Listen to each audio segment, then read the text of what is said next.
Welcome back to the ABL review. Here we're going to talk about season 20 South Division of the ABL. This is week 3. I sat down to take notes. Let's take a look at these games. Let's really break them down. But looking at what happened, I labeled it. Oh, I gotta fix this. That's messed up. I labeled it body bag week because seriously, the teams that won kind of dominated, and the teams that lost never really got their footing. So that should make the standings look invisible. There we go. Okay. So yeah, really interesting week of battles. Let's hop into it. So, first we've got Josh versus Michael, both the two newest recruits into the league this year. And Josh learned some hard lessons, so let's hop into this battle. So the biggest things that he struggled with in this battle, I would say, were the mechanics of Toxic, and then there was the Draco Meteor stuff later on. I'm gonna speed this up a little bit because look, they both get up rocks here. That's something that newer players sometimes don't consider is hazard control. Unfortunately, that Excadrill got burned because that puts him in a pretty bad position for the rest of this battle. But he's able to control the hazards early on, keep those off his side of the field, and his stay up. That's good. Hippowdon's going to come back in. Not really the tight matchup you want here, but he does a smart thing, goes for the Stone Edge there. That would have done good damage on Glacier, and it pops the balloon on Golden Go. These are all very promising things. This is his first issue with the tight matchup here. Goes for Sucker Punch on a fighting type when I'm just guessing based on things I've heard from him. It sounds like he mostly just uses the Smogon sets that are available. And he probably had Spirit Break, would have done a lot more damage. Kind of an unnecessary Terror with Glacier into a Steel type because it was able to outspeed and KO the Snorlax anyways, but it means he can come back in if he doesn't spin away the rocks. So ends up working out for him. Takes a lot less damage from the Stealth Rocks. We see a successful Wish Pass here from Michael. Well done. I think mostly Josh still has some things to learn in this. We're going to see him get into a section here where he clearly doesn't know how Toxic works. Toxic's one of those things that when you're playing in game, you don't really think about it because battles only last 5 turns anyways, and you get the option to switch after every KO, and you usually have an advantageous type matchup. But you can see him just clicking Synthesis and then losing 30%, and then Synthesis and then losing 36%. He's fighting a losing battle, and he didn't understand that Toxic racks up like that. So we're gonna skip ahead a couple of turns because this Chesnaught isn't getting it. So here we see him do a Draco Meteor, does 47%, pretty good. And then he goes for another Draco Meteor, and it only does 24%, and the Toxic's starting to rack up. So I don't know if he didn't know that Draco Meteor has diminishing returns like that. That's something he's going to have to learn. If this had been an unaware Clodsire, puts a little bit more pressure on. But Michael's very smartly water absorbed in this sense. Tried to set up rocks there even though they're already up. Kind of a classic new player mistake.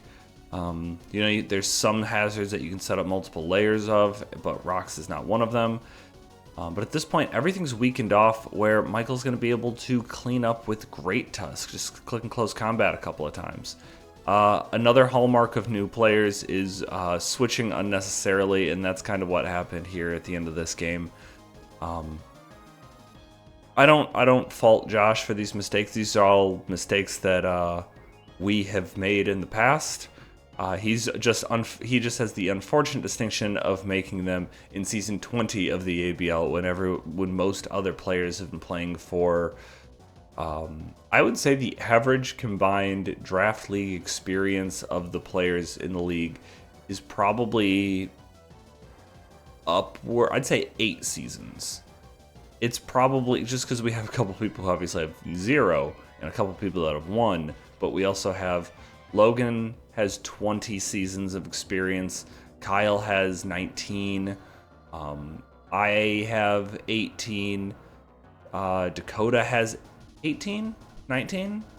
And then like Josh or not Josh, Zach, Brett, Zeng, they all I think joined in either double-digit seasons. They have either like 10 or 12 seasons of experience. So yeah, you're coming into an experienced league. You're gonna make these mistakes that we all made early on. But anyways, I've said a lot about Josh, but good for Michael here. I think he's making really good plays for this being his first season. I feel like I've seen a lot of good development out of him so far, and also undefeated, which is something we need to talk about later. Moving on to our next battle, we've got Tyler taking on Kyle in another body bag matchup. We're going to put this on fast too. These need to be on fast. Kyle's going to go ahead and get the sticky web up here just due to the fact that he had that focus sash. Smart move there. Going to get a really good damage with this, I assume, banded flower trick. And he's going to be able to live that aura sphere because of it. Now Raiku's down. And Braviary's going to come in. He's going to be able to defog. The good news is that buys this one turn here for our Chaladon. We're able to get stamina boost, live on the Choppleberry. Now these iron defenses are up. That U-turn was a bad move, right? Let's just do some math here real quick. The close combat did 26%. It was halved because of Choppleberry, so it would have done 52%. So he got a boost from stamina plus the iron defense boost, 2.5 times defense. Close combat would have done probably close to this amount again. I think that's probably right. Yeah, I'm going to say it is. Somebody else can calculate. I think it would have done a little bit. I think it would have done in this ballpark again. He, instead of U-turns, gives this thing another stamina boost. Should have just hard switched probably into Golurk because I think you would expect a body press to be coming, or at worst a Thunderbolt. And he goes into Glaceon. Oh, a Draco Meteor. I didn't even expect that. But and then gets followed up with a body press. So Golurk comes out here, turns into a fire type. That's a bad move. Should have gone for Earthquake. Even a Iron Fist boosted Terra Fire Punch is going to do less than an Earthquake. And just gives him another boost here. At this point, I think he's too far gone. Misses the Dragon Tail, but it doesn't really matter because Body Press is just going to be able to clean up everything. We see that close combat come out did only 20%. He's got a lot higher defense now. I don't want to put too much pressure on Tyler here because I think he made one kind of dumb play. But other than that, this is just like, yeah, close combat would have done a little bit more. If he had made all the right plays, then this Archaladon might have gone down, but he would have used 5 Pokemon to get there. Yeah, this was good planning on Kyle's part. Tyler needed different ways to deal with what he faced here, and he just didn't have what he needed. So, well done to Kyle, another undefeated team. Now, granted, he has a bye week coming up, so he's kind of a game behind some of our other undefeated teams here in the South, but, still undefeated. So now we can move on to Connor and Zeng. I think at this point in the season... Oh, no. Zeng won last week. I was going to say they both might be winless, but that's not the case. So we're going to do what we've been doing and put this on fast. So Petrarun's going to come out, immediately parting shot out because it doesn't like the matchup. We're going to get Torkoal in. Finally, Torkoal has made it. And look, he's...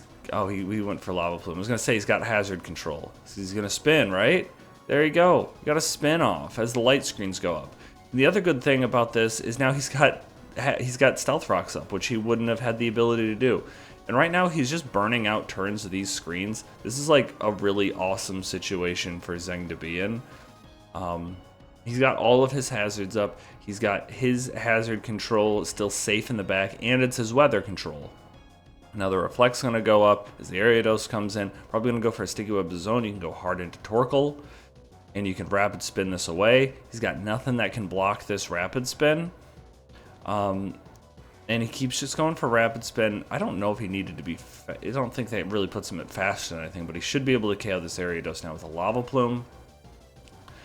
Latios is going to come out. Yeah, Latias, excuse me. This miss I don't think mattered too much. I really don't think it would have done anything. But the Ninetales is going to come out, take a bunch of hazard damage. Zheng smartly tries to block any Aurora Veil going up with his Torkoal. Connor, I would say he predicted that, but he also tried to go for the Aurora Veil the next turn. Would have been helpful if he had gotten that Hypnosis off, but he didn't. And also, this Ninetales is ostensibly dead, because, yeah, that's something, new players, you have to watch out for that. If you can't control hazards, and you have something that is going to die to hazards, you kind of need to have a plan for how to deal with it. I'm not saying, like, hey, just leave the thing in to die, but you should have something you can safely switch into. And then also find opportunities to use this Ninetales effectively. Because then you can switch it in and sack it and get a free switch into something. If you just save that till the end of the game, then you didn't get any value out of it. You want to try to milk value out of something, even if it's going to die immediately upon switching. I'll try to look for opportunities to kind of highlight that. Try to make it clear what I mean. So, Bad Dreams goes off, not something you get to see very often. Connor's going to try to take advantage of that. And he is able to set up a Calm Mind with the Darkrai. Kind of unfortunate that he didn't have a Nasty Plot up, because I think a Nasty Plot would have KO'd this Araquanid, made it a little bit closer for him. Latias is going to come in, get that KO with a Thunderbolt, but now it's kind of all over. Wins a speed tie there. I guess that's important to note. But Ogerpon, Hearthflame is going to be able to come in and clean up at that point. Zheng kept the pressure on the whole time, was able to control the hazard game, and I think Connor just brought too passive of a team. You see Deoxys Defense, Ninetales, Ariados, Jumpluff. Those are ostensibly like support Pokemon, and he didn't really like. Darkrai never hit the field until the game was out of hand. Also, I breezed past it, and I'm sorry. Let me take it back. Let me find it. Because we had a moment here. This Darkrai gets down to 15%, able to get the here. Let's put this back at normal speed, and Dark Pulse here, and he goes down to Life Orb. So you know what that means, ladies and gentlemen.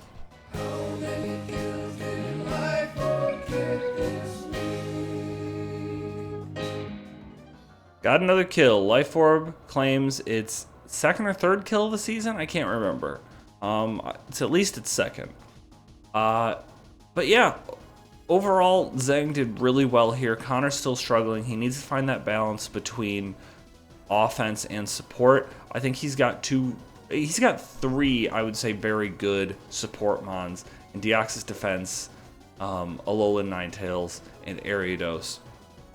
But I just think bringing all three of them, you're supporting, like, screens on Deoxys Defense isn't necessary if you're running Veil on Alolan Ninetales, because those don't stack. You can't do Light Screen Reflect and Aurora Veil. You only gain the benefits of one screen at a time. Not like Light Screen, like the special defense boost from Light Screen, you only gain one of. Reflect, you only gain one of that, or Aurora Veil. So I would probably, if it were me, I'd probably focus on making like Deoxys Defense my hazard setter in terms of like Spike Stealth Rock. Figure out if you need webs that week, if that's helpful. And then Veil on Ninetales, but you gotta leave for, you have to, and then Tailwind support I don't think is really needed here, especially if you have Sticky Web. I think you need to decide what support is the best to bring. And then like, what are his offensive threats? Let's take a look at that real quick. We've been running through this, so let's take a little bit of a deeper dive. Yeah, like he has offensive threats. Like Sceptile can obviously be used offensively. I think that's probably better utilized on screens. Latias is like so bulky. Screens gives it a lot of great opportunities to get more setup and really get out of hand. Infernape, I think, is really good with hazard stacking because it forces so many switches, and it can switch itself pretty well with U-turn and stuff. And then also Empoleon, because you want to get rid of those things, you're going to be looking to force defogs. And Polion's great for that because it can come in and get that competitive boost on a defog. And then I think probably one of the things his team would need is, because he has no hazard clearing of his own, and you really want to be able to force defogs. So I think you need to stack up those hazards. Oh, I didn't realize Deoxys doesn't get spikes anymore. That's probably something I think he needs to look at making some changes. Turn some of these one pointer mons into ghosts so that way he can block rapid spin. And then probably find something that can spike up. Because I don't think you need Jump Pluff and Sceptile. I think you could probably ditch Jump Pluff. Your team's already very fast and you have Sticky Web support. So I think Jump Pluff could probably go personally. I like Counter. I'm rooting for him. Hoping to see some more out of him. But let's get to our marquee match of the week. Oh, hang on. There we go. Marquee match of the week. Now we have a theme. I gotta get rid of a couple more battles. There we go. Okay, so our marquee match of the week features Dakota and the London Dragon Knights versus Darren and the Detroit Dragapults. It was hard to pick a marquee match of the week this week just because all of them were pretty lopsided, but I feel like there's a lot of history here. We've got two former champions of the ABL going at it. Let's get into it. So Dakota leads off with the Ditto, able to get a lot of good information on this Cinderace. Also a lot of good damage off of that Zen Headbutt, but unfortunately due to the fact that Ditto is, even transformed, Ditto is typically less bulky just because Ditto has, I want to say, 48 base HP. Like max invested, it ends up being less bulky than a lot of Pokemon, so that's tough. Quagsire comes in, smart move there. We're going to get the Libero U-turn off, get a decent chunk of damage. Harden to Brute Bonnet as it eats a Toxic. Not ideal. And we're going to see the Kleavor come out as he gets off the Spore. That's great. Kleavor's asleep for a whole turn for sure. He doesn't even burn a turn, so that's even better. So the Zapdos is going to come out against the Cresselia, but it's not a Cresselia. Turns out to be the Zoroark. Hard to say for certain if Dakota knew that was. Like, that's not a play where you can really say, just by looking at it, yes or no, he knew. Because he took a lot of damage, but he lived and got the U-turn off, so who's to say? We see the Terastallization here, and it goes for the Bullet Seed. Gets all 5 hits, I'm assuming loaded dice, but doesn't do pretty much anything on Bisharp. Darren plays around the Sucker Punch really well, gets another U-turn off, keeping up that momentum, and in comes this Cresselia. Although, based on the U-turn damage from before, this should be clear that it's not Cresselia. I think Dakota should pick up from this that it's not Cresselia. The real Cresselia has yet to hit the field, so it should be at full HP. Dakota should pick up that this is the fake Cresselia. This is the Zoroark. And Substitute comes out as he goes for Toxic. That doesn't tell me for certain if Dakota was fooled by this. I would hazard a guess he might have gotten fooled because we've seen Darren run Grass Knot on the Hisuian Zoroark before, and I think if he knew it was Hisuian Zoroark, he probably would have Earthquaked if he has it. But I think he actually ends up showing off a weird set later. Let's see. But able to dodge that Toxic there. Shadow Ball comes out. At this point, Dakota has to know it. But not able to dodge a Focus Blast there. And the Bisharp goes down. That's a big threat to this Cresselia down. Kleavor burns the first turn of Sleep, takes a ton of damage. Able to get a first turn Wake, U-turn out, break the sub. That's great news. But this Quagsire is going to have to eat a Shadow Ball. Ton of damage taken there. He's going to follow up with another one. This Kleavor is going to go down. Oh, I thought he went down on an incoming Shadow Ball. Able to break the sub again. And the Zapdos is going to go down on a Shadow Ball? Yeah. So now, unfortunately, Dakota has had to sack some Pokemon just to get this sub out of the way.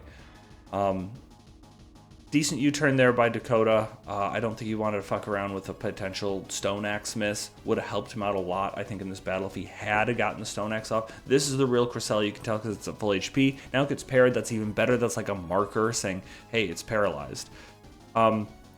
Very quickly tricks the Flame Orb off that we didn't see go off because he was paralyzed first, able to take away that Choice Scarf. But at this point, it doesn't matter. He's in such a great position here. We're going to see this Cresselia is going to come in. It can't be Toxic. Okay, this is kind of crazy. Toxic Recover Encore Quagsire. That means this thing only has Scald or it only has Earthquake. And because Cresselia is levitating, it actually can't be touched by this Quagsire at this point because it can't be Toxic again. This Quagsire can go ahead and recover. Encore is the best thing you can do against it. And if this thing is Earthquake, it's just going to... Unfortunately, this thing is now a Choice Scarf Cresselia. But if it's got Earthquake, it can't touch Cresselia because of Levitate. So this Cresselia is just going to go ahead and Lunar Dance, though. And he's going to be able to get this Brute Bonnet back up to full. Very smart late game play there. Spore was unnecessary. You could have just clicked Bullet Seed. I don't really think that was even playing safe, because the Latios is not in a position to really hurt you that bad, even if it hard switched in. But yeah, comes out with a big win here. That Brute Bonnet was down to almost no, like 5% health and poisoned, and he was able to bring it back in with that Lunar Dance from the, oddly enough, Choice Scarf Cresselia. And again, we see fantastic Hisuian Zoroark play out of Darren. This is continuing to lead him on for his undefeated season. But let's take a look at the standings. So we have 3 undefeated teams here. Like, Kyle's technically a game back because he's playing a doubleheader at the end of the season. It's going to be very important. The interesting thing about these guys, I was looking at the schedule, is I was like, okay, when do they play each other? They don't play each other until the final 3 weeks of the season. We finally get Darren versus Kyle. They could both be undefeated at that point. Michael's got a bye week there, but then he's going to play Kyle, and then he's going to play Darren. And then Kyle has to play Josh and Connor in the last game of the season. But at that point, like, we're probably... The way this is tracking, we could potentially have... I guess there'll be... Let's see, thing. Kyle, Darren. Yeah. We could potentially, by the time week 6 rolls around, have a 6-0 and then 2 5-0 teams, which would be super exciting to kind of see the, like, because they're all right. Hold on, let me double check. We did standings. Yeah, so we got 6 teams going for playoffs. All 3 of these teams are really vying for that, like those first round buys. We could see that race not really get solidified until late in the season. So it's going to be fun to watch. I skipped it last week, so let's try to talk about some ad drops. Terra Captains were changed, but Texarkana making the biggest moves, dropping Hisuian Lilligant to pick up Venusaur, leaning in a little bit more to that Sun play style. I think Venusaur's a better Sun Pokemon. Hisuian Lilligant's just a better out of Sun Pokemon, so committing a little bit more to the Sun. We're going to see where this goes. Ninetales is going to become very important for him. Also dropping Bronzong, picking up Magnezone. I love Magnezone. I love Pokemon that can trap. I think this is a really good upgrade for him. I'm a big fan of Bronzong, but I don't think Bronzong was doing anything for his team that, like, Donphan, like, it was mostly just there to set up screens and then be a Steel type.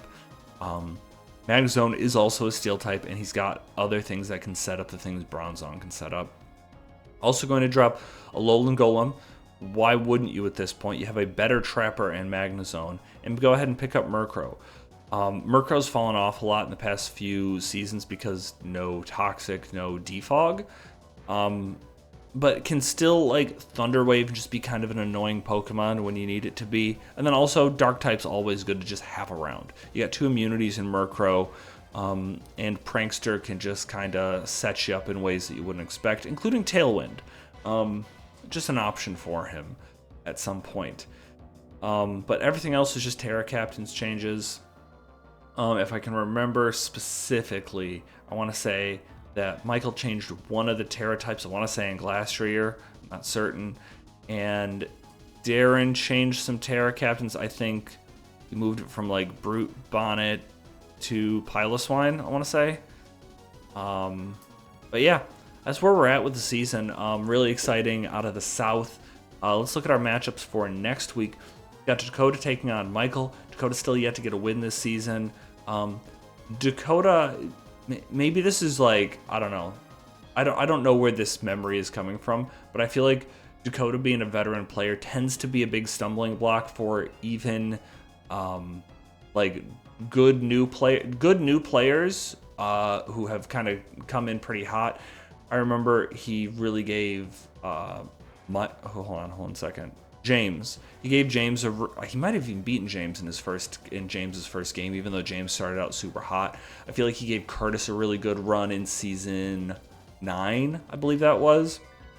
Dakota tends to be a stumbling block for new players because he makes some mistakes for sure, but he has such sound team building that I think it can kind of throw some new players who kind of aren't prepared for a veteran's look on things. Kyle versus Papkun. Papkun looking to get a win here, but coming off a bye week. Is that beneficial? Who's to say? But Kyle looking to continue a winning streak. Darren, same thing against Tyler. Josh and Connor, one of them is going to be getting their first win of the season. Looking forward to it. Zeng gets a bye week. Got to let Torkel rest. Torkel had played a whole game this week, so now it's going to have to take some time off, I think. This says ABL North champion. That's incorrect. Brett, you made a single mistake in an enormous dock, so watch it because you're slipping clearly. Yeah, I think that's going to wrap this up. I'm going to sit down and record the North next. Thank you all for listening. We'll see you next week. Goodbye.